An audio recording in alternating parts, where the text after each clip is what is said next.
Most people don't realize how much time they spend chasing signs. They wake up and see repeated numbers on a clock, 1111, 222, and take it as proof that the universe is speaking to them. They find a feather on the ground and convince themselves it's a message from above.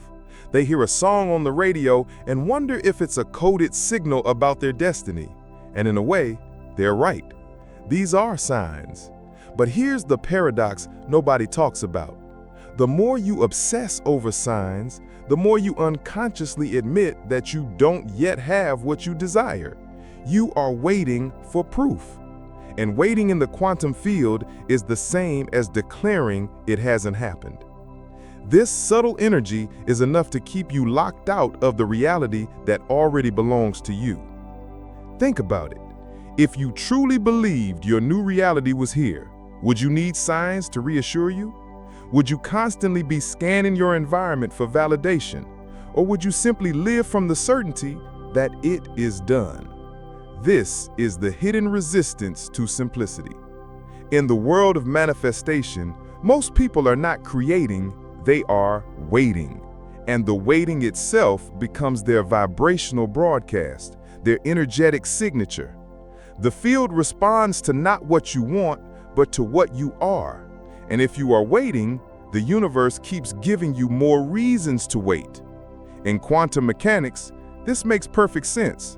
Before a particle collapses into one form of reality, it exists in superposition, all possibilities at once.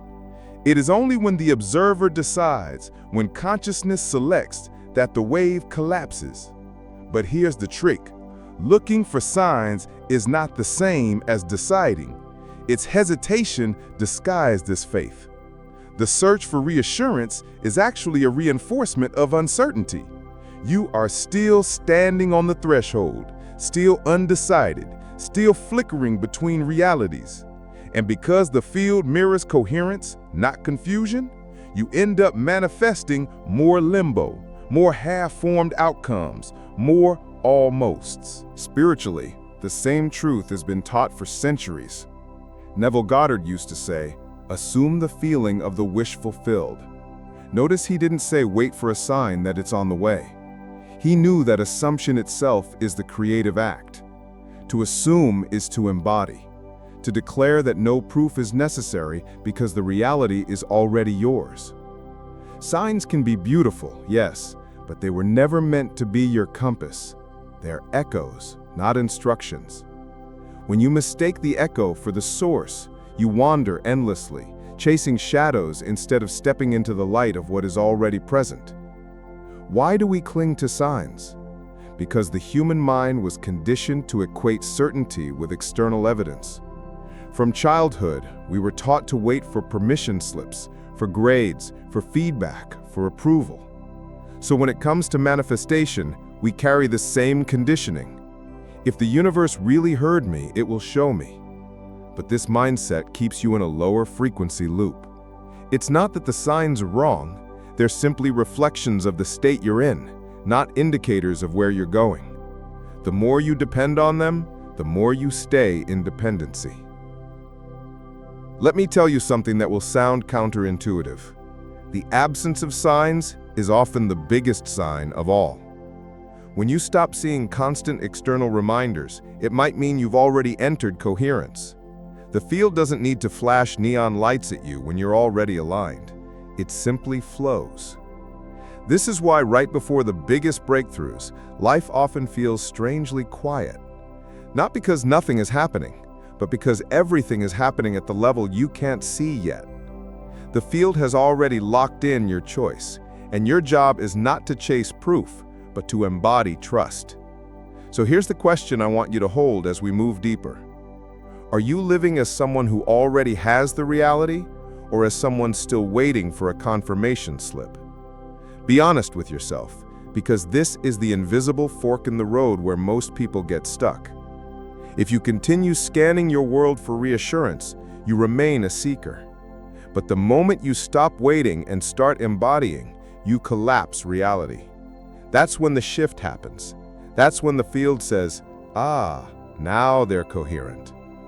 Stay with me because in this journey, I'm going to show you why chasing signs is not only unnecessary, but actually blocking your manifestation.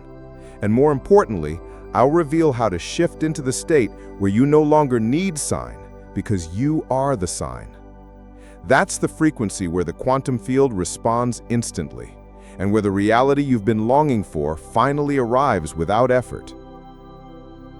Here's the paradox. The very act of waiting for signs is what pushes your desired reality further away. Think about how your body feels when you're waiting. There's tension, there's checking, there's anticipation. Your nervous system isn't relaxed. It's scanning for proof.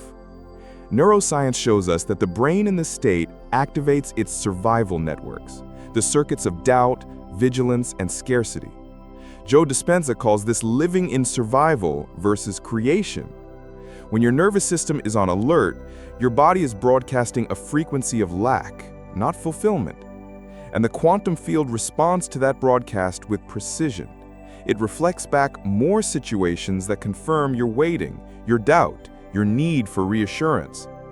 Quantum physics makes this even clearer. According to Heisenberg's uncertainty principle, the act of observation determines the state of a particle. But if your observation is charged with uncertainty, is it here yet? Did the universe hear me? The collapse doesn't happen in your favor. Instead, you keep collapsing versions of reality that mirror hesitation. It's like tuning a radio between two stations. All you hear is static. You're neither in the old frequency nor the new. You're in the noise. And the universe cannot amplify noise. It amplifies coherence. Spiritually, teachers like Florence Scovel Shinn and Neville Goddard understood this long before quantum mechanics gave us the language to explain it. Florence would often remind her students, faith knows it has already received, not faith waits to see if it will happen. Faith bypasses signs entirely because it operates from knowing, not hoping. Neville went even further, insisting that the only way to manifest is to assume the wish fulfilled, to feel as if the outcome already exists within you. This assumption is not dependent on repeating numbers, feathers, or external confirmation. It is self-generated, and that's why it works. So let's look deeper at why people get trapped here. Signs give the ego comfort. They make you feel like something is happening outside of you, and that reassurance soothes the doubt temporarily.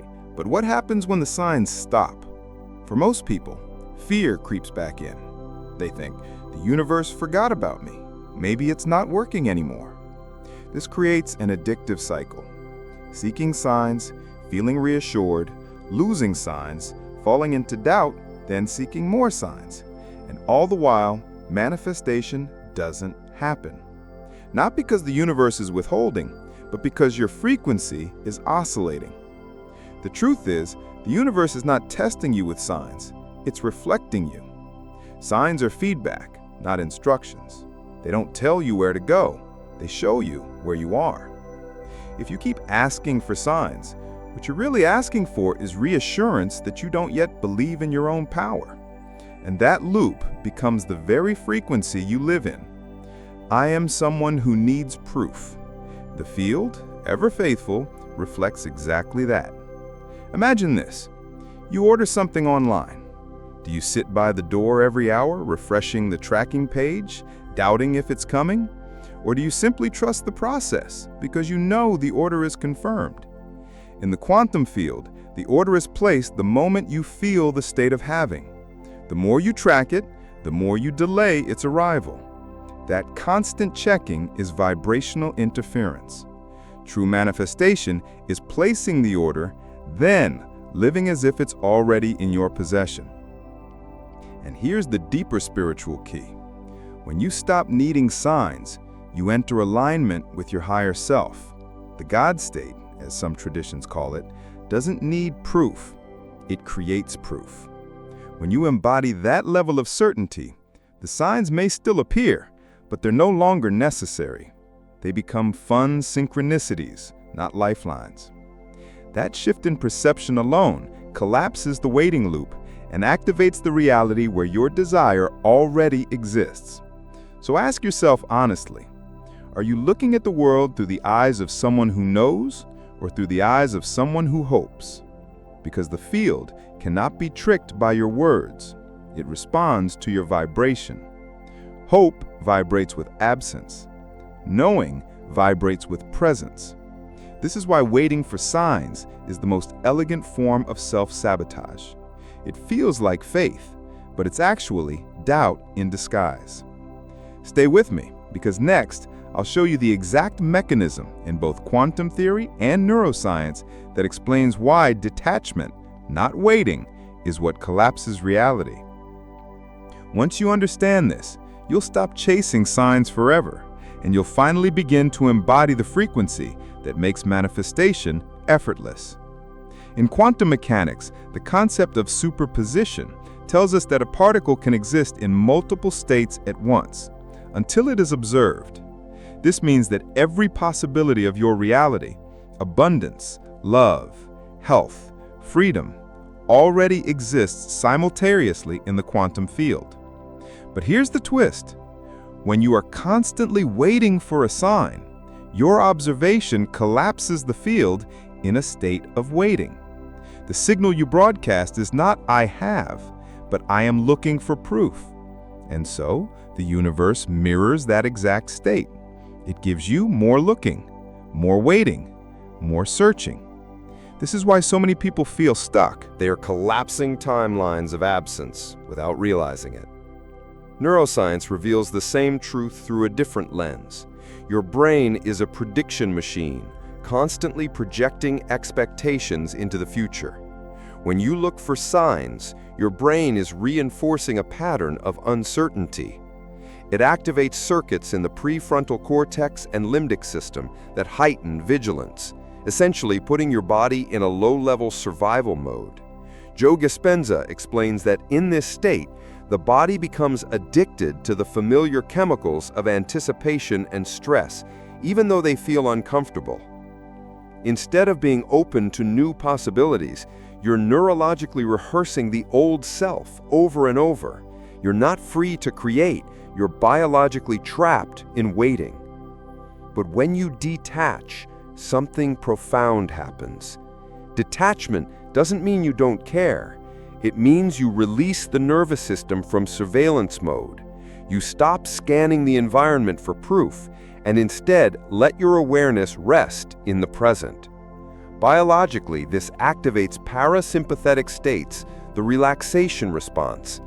In this state, your body becomes coherent, heart rhythms stabilize, brain waves shift into alpha and theta, and your system enters flow. From this place of coherence, your field becomes magnetic. In physics, coherence always amplifies power. When particles align, they resonate as one. Your mind and body become the same. And this resonance is exactly what the quantum field mirrors back as manifestation. Let's connect this to the work of scientists like Dean Radin at the Institute of Noetic Sciences, who has conducted experiments on consciousness and intention. His findings consistently show that intention has measurable effects on physical systems, but only when the intention is coherent, steady, and detached from grasping.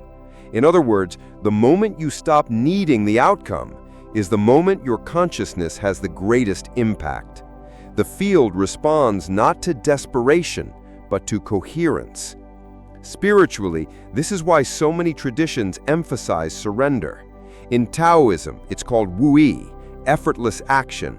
In Christianity, it's faith that rests in the unseen. In Buddhism, it's non-attachment. Across traditions, the principle is the same. Creation happens not through clinging, but through releasing. Neville Goddard captured it beautifully when he said, "Assume the feeling of the wish fulfilled." He didn't say hope for it or check for signs every day. He said assume, which is another word for detachment. To assume is to let it be, to live as though it already is, without struggle. Now, let's bring this down to the personal level. Think of a time when something finally worked out for you. Maybe you were trying to meet the right person, land the right job, or even heal from something. Notice how it often happened not in the peak of your striving, but in the moment you stopped obsessing. You let go. You distracted yourself. You shifted into flow, and suddenly it showed up. That wasn't random. That was your field becoming coherent because you weren't interfering with it anymore. You weren't creating static by demanding signs. You were broadcasting clarity through presence. What the quantum field requires is alignment, not effort. And alignment is impossible when you're in constant anticipation. It's like trying to plant a seed and then digging it up every morning to check if it's growing. The very act of checking disrupts the growth. The seed only flourishes when left alone in fertile soil. Your intentions are no different.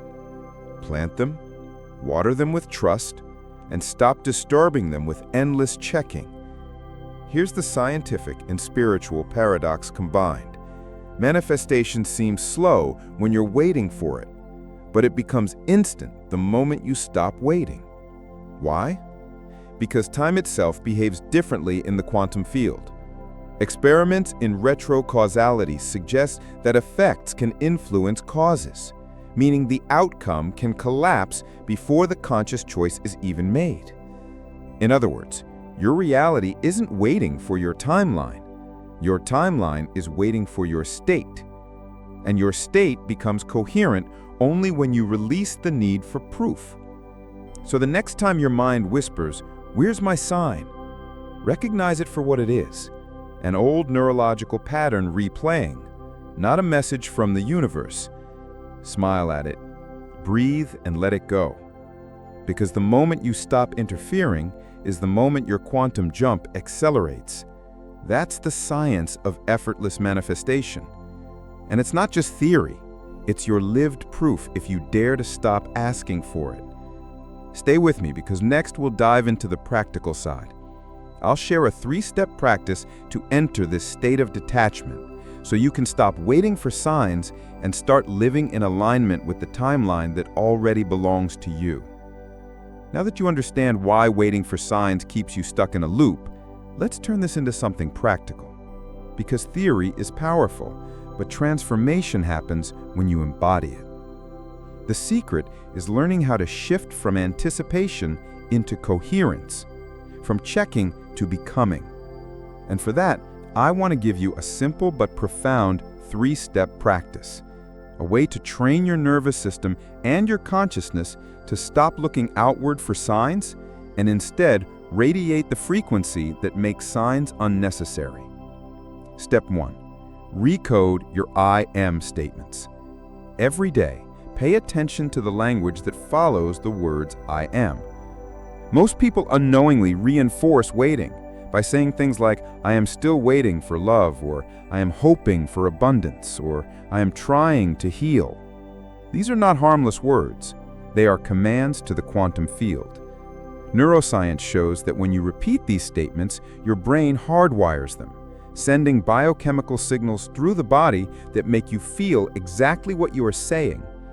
And because the body doesn't know the difference between imagination and reality, your frequency becomes the very lack you're describing.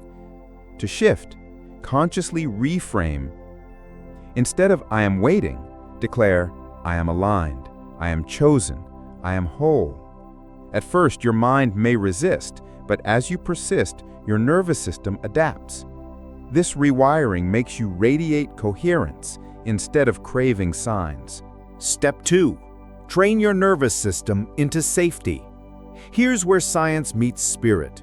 Joe Dispenza often explains that your body is the instrument of consciousness.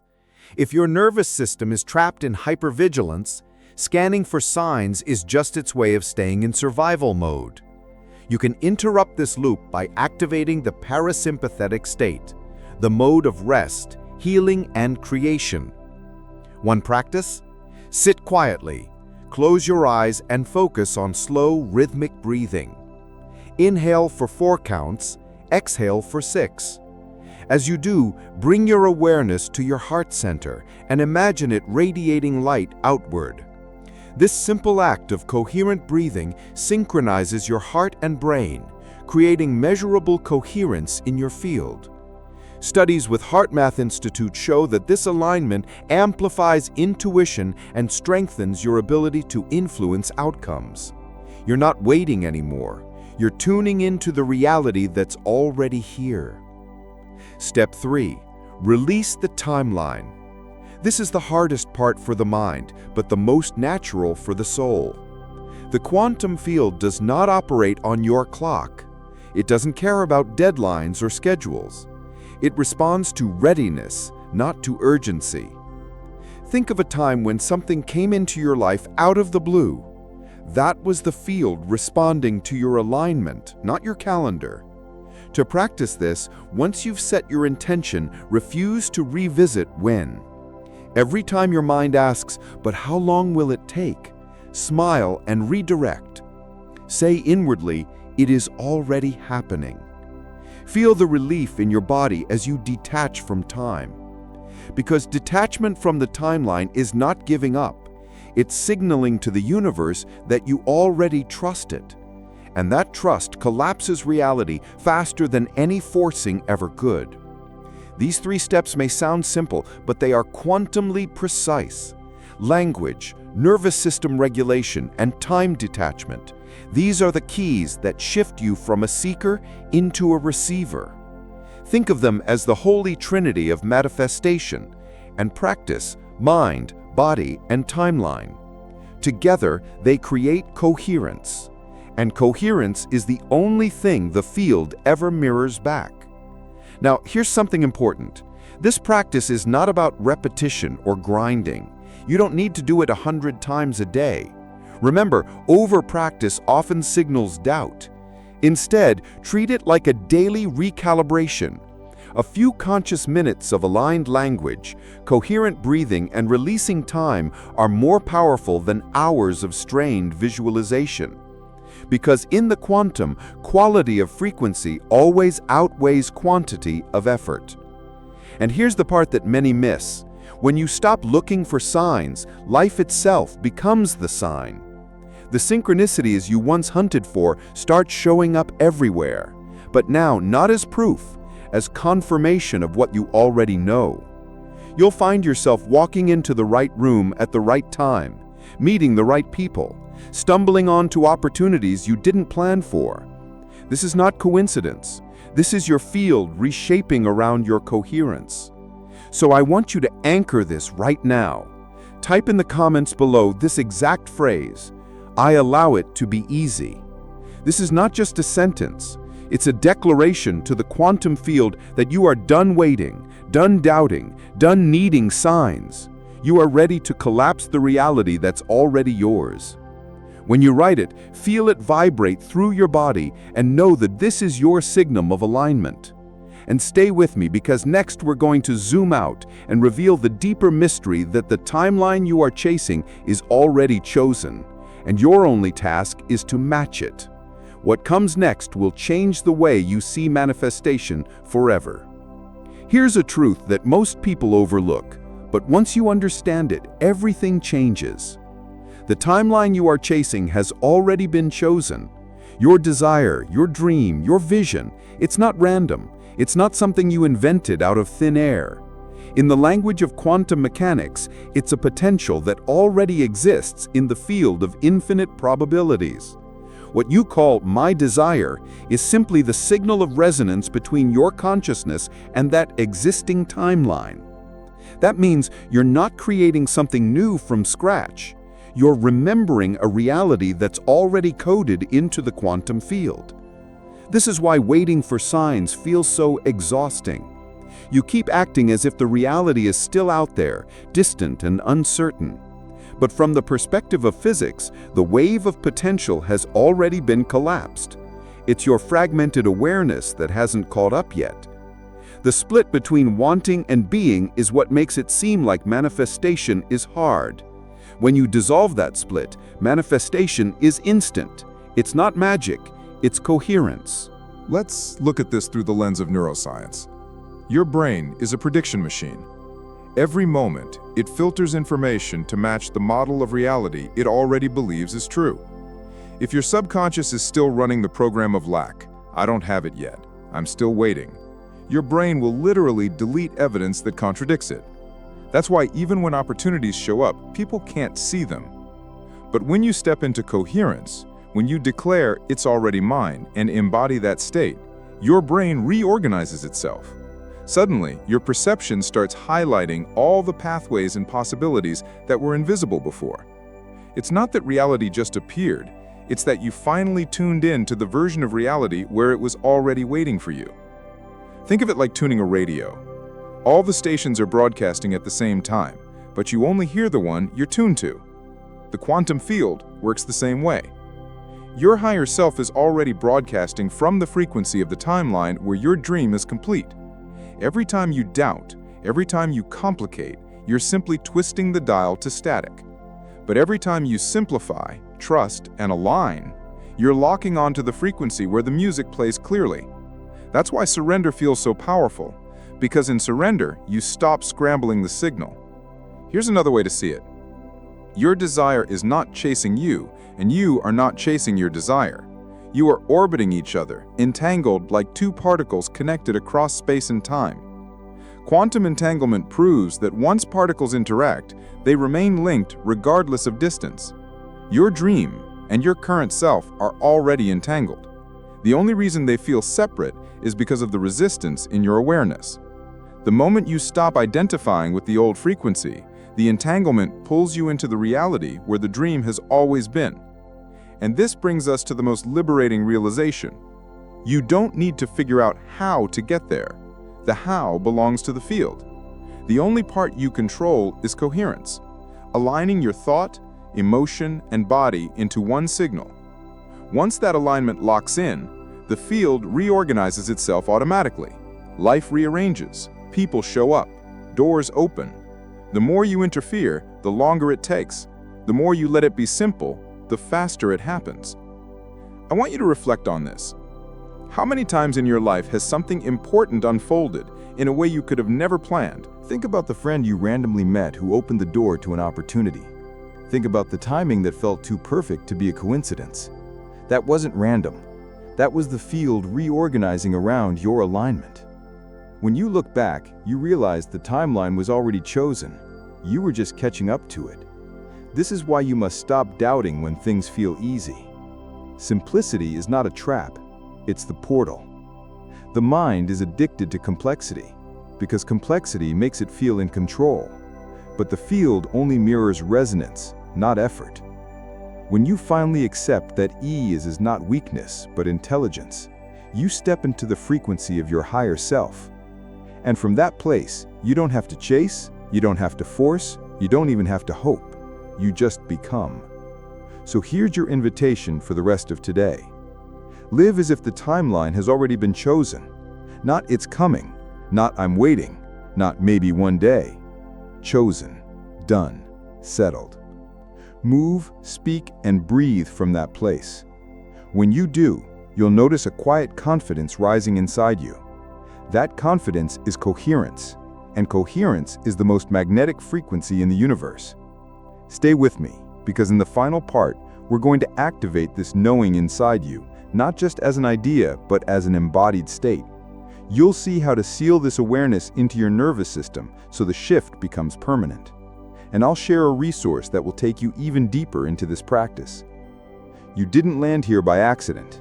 If you've stayed with me until now, it means something inside you already knows the truth. The reality you seek is not out there in the distance. It is here, encoded in the field, waiting for your coherence. And every time you've doubted, every time you've thought maybe it's too simple, you've only been looking at the illusion of separation. What you call desire is not a dream that someday might happen.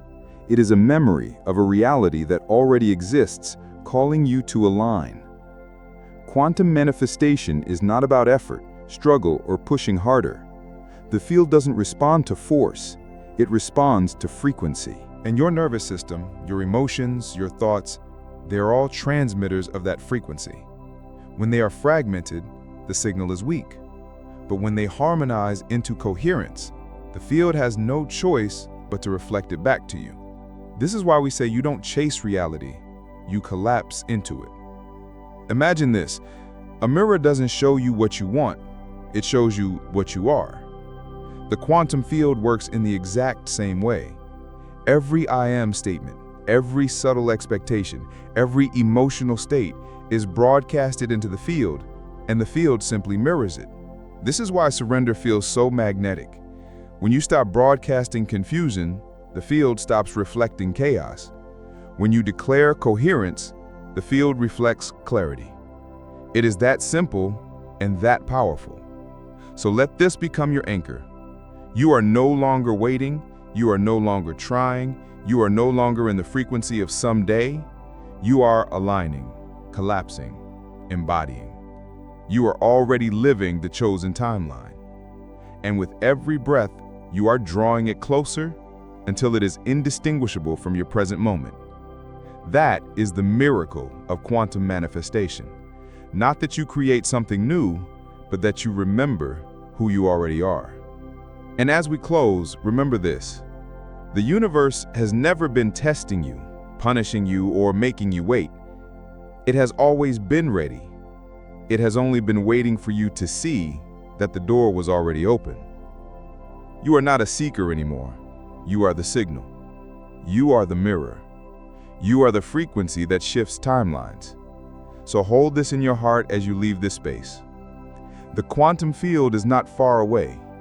It is responding to you right now in this very moment. Live from the knowing that it is already done. And watch how life reorganizes itself around that truth. Until next time, stay coherent, stay light, and remember, you were never meant to struggle to receive. You were only meant to remember who you are.